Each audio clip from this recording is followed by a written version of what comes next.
men. Jumpa lagi di channel kami, Menkurer Channel.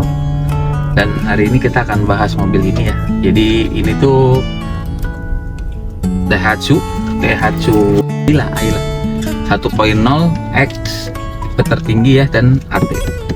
Ya, jadi mobil ini tuh yang pertama ya, dia sudah velg racing, terus sudah ada automatic, terus ada sensor mundur, sudah ada fog lamp juga ya, sudah ada lip spoiler di kanan kirinya, dan electric mirror ya, cuman belum retract ya, belum retract. Terus power window semua udah di 4 dan hanya auto down aja ya, jadi untuk naiknya masih manual untuk khusus supir. Kalau yang lainnya itu masih mau turun mau naiknya tetap manual. Nah, jadi menurut kami nih untuk pengendaliannya nih di sini di odonya juga ada trip dan average kilometer per liter. Ya, sekedar info ya, ini mobil untuk transmisinya sendiri ya, ini ada D4, 3 dan 2.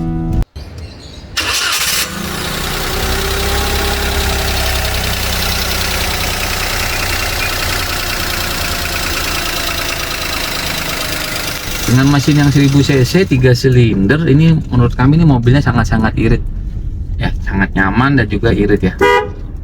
Ini sudah dimodif untuk klaksonnya ya, jadi tidak seperti aslinya. Untuk interior juga jok sudah semi bucket ya, jadi agak megang juga ya.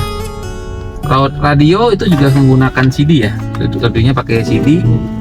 Nah, ada CD jadi di radionya, dan dia bisa auxiliary juga ya, ada USB dan aux, jadi juga bisa.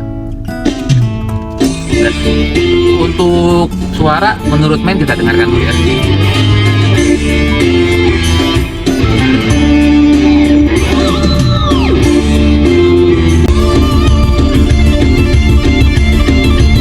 Nah, jadi menurut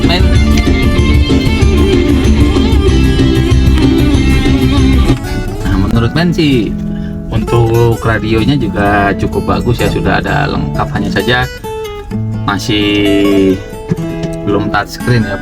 Dan mobil ini sudah injection ya, sudah sangat baik sekali menurut manajer. Terakhir kami pakai nih itu di Jakarta, kalau Cirebon ya, kalau Malang situ kami keluar tol, itu konsumsi BBM-nya kami hanya ngisi pertalite 90.000. Nah, jadi sangat irit sekali. Ya, berarti kurang lebih mungkin sekitar dapat 1 banding 16 sampai 17 lah ya kilometer per liter. Tapi dengan catatan kami menggunakan economical driving ya. Jadi di sini juga kita akan bahas sih sebenarnya pada saat P2H tuh ya, P2. Jadi sebelum mobil ini jalan ya. Oh ya, tambahan lagi. Jadi AC-nya di sini nih sudah ada untuk udara luar dan ada untuk udara dalam ya. Oke, terus bagasi juga cukup luas ya, dan seatbelt juga di 4 titik, dan untuk dalam-dalam ini juga semuanya sudah ada elemen-elemen kayu hitam ya, plastik, jadi agak terlihat lebih sporty, dan sudah dilengkapi alarm, dan kacinya juga bagus. Hanya saja ininya masih belum soft touch ya, masih keras ya. Untuk AC itu tidak bisa disetel, hanya di atas saja ya. Mobil yang cukup ekonomis ya, tidak ya, ekonomis menurut kami ya, jadi sesuai lah dengan fitur yang ada ya. Nah, berikutnya kami akan infokan sambil dengan mobil ini ya. Jadi pertama-tama tuh apa saja sih yang harus disiapkan selama berkendara ya. Yang pertama adalah posisi duduk ya. Jadi posisi duduk itu ya, itu pertama adalah harus memiliki sudut di antara ini pinggang dan pinggul ya. Ini ada sudutnya, jadi tidak boleh terlalu tegak atau 90 derajat atau kurang dari 90 derajat. Jadi kurang lebih di angka 120 derajat ya. Berikutnya yang kedua adalah posisi tangan dan kesetir ini ya, posisi siku. ini juga kurang lebih harus di angka 120 derajat. Artinya tidak boleh terlalu mundur seperti ini ya, sikunya tidak ada sudut, atau terlalu maju seperti ini ya, ini juga tidak baik ya. Oke ya, itu jadi kurang lebih ini 120 derajat ya. Jadi nah berikutnya adalah untuk memegang posisi setir ya. Jadi posisi setir itu adalah seperti ini. Jadi kalau di jam itu kurang lebih adalah jam 10 lewat 10 menit ya. Jadi yang ini di angka 10, yang ini di angka 2 kurang lebih. Tujuannya apa? Nah, pada saat kita akan berbelok ke kanan, fungsinya adalah yang kanan ini menarik ya, kanan ini menarik, yang kiri hanya menahan saja. Jadi kita tarik, nah ini kita tarik, kita tahan, tarik lagi, tahan, tarik lagi, tahan, tarik lagi, tahan. Jadi selalu seperti itu untuk memudahkan. Berikutnya adalah kalau untuk belok ke kiri, berarti tangan kiri yang mulai menarik ya, tangan kiri menarik, dan tangan kanan yang menahan. Oke, berikutnya pada saat kita akan menjalankan kendaraan, yang perlu dicek adalah yang pertama adalah oli ya. Jumlah oli adalah harus pada titik yang tidak terlalu maksimum, jadi di batas maksimum saja ya. Dan selama masih di maksimum dan minimum itu juga masih baik ya, seperti di sini nanti ya, dilihat ya. Nah ini berikutnya adalah air. Air itu cukup dicek di reservoirnya saja, tidak perlu dibuka radiatornya atau lain-lain, tidak perlu, cukup dibuka di reservoirnya saja. Kenapa? Karena artinya apabila reservoir itu kurang, itu berarti bagus sirkulasinya, tapi kalau terlalu banyak berkurang ya berarti mesinnya sangat panas ya, itu perlu dicek lagi kondisi mesinnya. Nah, apabila reservoir dalam waktu yang sangat lama tidak berkurang, perlu dicek dibuka, takutnya radiator itu tutupnya rusak ya, itu perlu diganti. Nah, untuk oli transmisi itu perlu kita cek juga. Di sini ada dua indikator ya. Yang pertama indikator panas dan indikator dingin.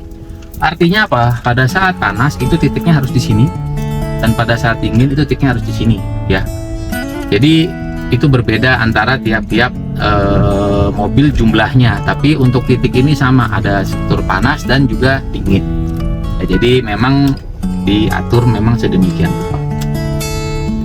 Berikutnya untuk pengecekan lain adalah tekanan angin.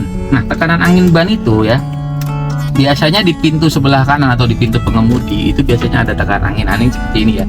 Jadi untuk kendaraan standar itu tekanan anginnya berapa sih, depannya berapa, belakangnya berapa, seperti kurang lebih sekitar 30 sampai 40, dan itu juga ada tekanannya, ada PSI dan ada bar, itu beda-beda tergantung teman-teman mau menggunakan yang mana ya. Jadi menurut men sih mobil ini sangat masih ya, ini masih 15.000 kilo ya, kebetulan masih 15.000 kilo, jadi masih sangat baru sekali, udah hampir kurang lebih mobil ini tuh hampir 1 tahun lah, belum 1 tahun ya, jadi bulan Oktober ini 1 tahun ya. Nah, pemilik mobil ini itu juga punya rumah makan ya, di daerah Keranggan ya. Jadi nanti di sini ya tempatnya, Keranggan. Jadi kalau teman-teman berencana mau makan dan mampir, silahkan ya ambil diskusi. Oke, berikutnya untuk pengecekan lagi ya. Jadi mobil yang bagus ya, pertama itu karena ini masih baru ya, jadi pada saat mobil diam ya, kita diam, nah ini gini-gini itu tidak ada bunyi, harus tidak ada bunyi. Nah biasanya kalau ada bunyi krok krek krek tok krek tok, nah itu biasanya sudah ada yang kena. Oke, itu yang pertama. Yang biasanya kenapa? Biasanya biasa orang sebut namanya komstir ya, itu sering dicek juga bisa. Yang kedua adalah pada saat kita berbelok ke kanan. Pada saat kita berbelok ke kanan atau ke kiri, itu biasanya suka ada bunyi di roda kretek gitu. Nah ini karena masih baru, jadi mau kita pelan mau kita kencang juga tidak ada suara ya. Nah itu juga biasanya kerusakan pada bearing roda. Teman-teman yang mungkin mau beli mobil bekas atau apa, nah itu yang perlu dicek adalah itu. Yang pertama adalah oli, yang kedua air ya, yang ketiga adalah knalpot ya. Jadi di ujung knalpot itu perlu dicek apakah dia kering, basah atau seperti apa. Harus kering. Yang kedua oli itu, yang pertama adalah kentalannya harus sesuai dengan spesifikasi mesin. Jadi kalau sampai olinya kental atau terlalu hitam atau malah kekentalannya kental sekali, itu perlu dicurigai ya. Atau misalnya airnya coolant itu sudah tidak menggunakan coolant, sudah menggunakan air biasa, itu wajib waspada. Kenapa? Karena dengan menggunakan air biasa itu kemungkinan untuk terjadinya karat di mesin itu sangat besar ya. Jadi disarankan untuk memakai coolant atau radiator coolant lah, baik itu warnanya merah, hijau, biru, terserah lah. Asal jangan nyanyi-nyanyi merah, kuning, hijau di langit yang biru ya teman-teman ya. Oke, kira-kira ini tentang Agya-nya ya. Nanti kita akan, jadi Agya ini 1000 cc dan 3 silinder. Menurut kami nih Daihatsu ini untuk bikin mobil 3 silinder ini sangat baik ya, karena di satu sisi mobilnya hemat dan untuk kenyamanannya juga menurut kami dengan spek yang seperti ini cukup ya, sangat ya, bahkan di atas rata-rata lah. Di sini juga sudah mulai yang namanya beberapa showroom atau beberapa TPM juga sudah mulai memperhatikan kenyamanan pelanggan ya. Jadi si supir atau si penumpang ya. Jadi kurang lebih seperti inilah. Ini ya, berikutnya adalah untuk shift lock ya. Jadi di transmisi itu ada namanya shift lock. Tujuannya apa sih shift lock itu? Nah, kita di sini karena kita membahasnya Ayla, jadi kita juga akan bahas tentang lebih banyak lagi tentang mobil sedikit banyak ya. Tujuannya apa ya? Karena Ayla ini juga fiturnya mungkin tidak terlalu banyak dan mungkin juga teman-teman juga mungkin bisa lihat di pasar ya, banyak sekali ya. Jadi kita akan lebih membahas di sini itu tentang apa aja sih pengecekannya apa aja ya, dan yang kedua fungsi-fungsinya apa sih gitu kan. Kita akan banyak bahas fungsi di sini. Nah, untuk shift lock ya, jadi di sini ya teman-teman, nih teman-teman lihat ada shift lock ya. Ini ada shift lock nih ya.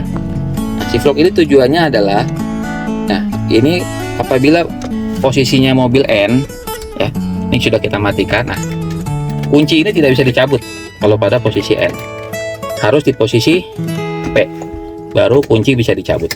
Nah, bagaimana caranya kunci dicabut pada posisi N atau mobil mau didorong, mobil matic? Nah, pertama adalah pada saat posisi P seperti ini, tekan shift lock. Nah, ini bisa digeser ke N sehingga mobil, walaupun mobilnya mogok, tetap bisa didorong dan kunci tetap bisa dicabut. Itu beda, itu fungsi dari shift lock ya. Jadi kalau misalnya posisi masih P, posisi masih N, itu kunci ini tidak bisa dicabut. Kunci ini hanya bisa dicabut pada saat di P. Ya, gimana caranya kunci bisa dicabut dari posisinya N atau mobil lagi parkir di mall atau gimana yang posisi didorong? Yaitu fungsinya kita rubah menggunakan shift lock. Oke, ya jadi itu fungsi shift lock.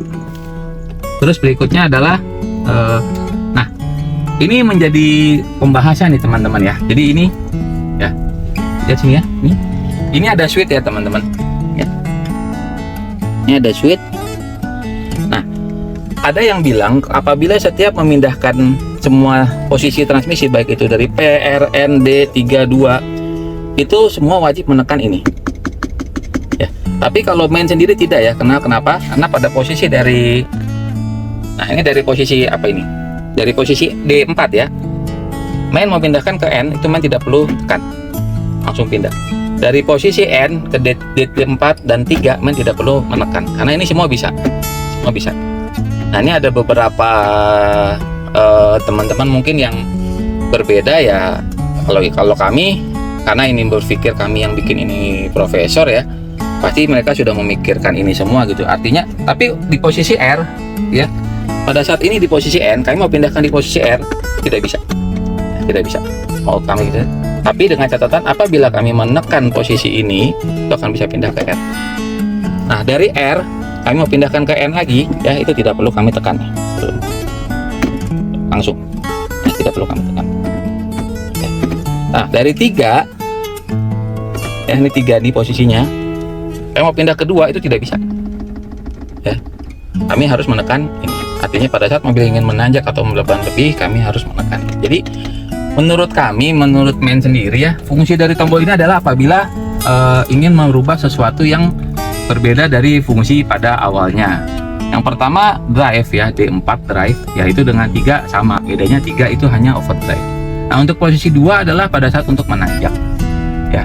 N itu juga masih berarti tidak bekerja apabila dari kita maju tiba-tiba kita pengen mundur, tidak bisa. Kenapa? Karena itu merubah fungsi. Nah itulah fungsinya dari harus ditekan tombol ini. Oke, kira-kira teman-teman ada yang ingin ditanyakan lagi, silakan ya, tulis di kolom komentar kami di bawah. Jangan lupa tombol ke atas, dan selalu tetap jadi teman main ya. Dadah.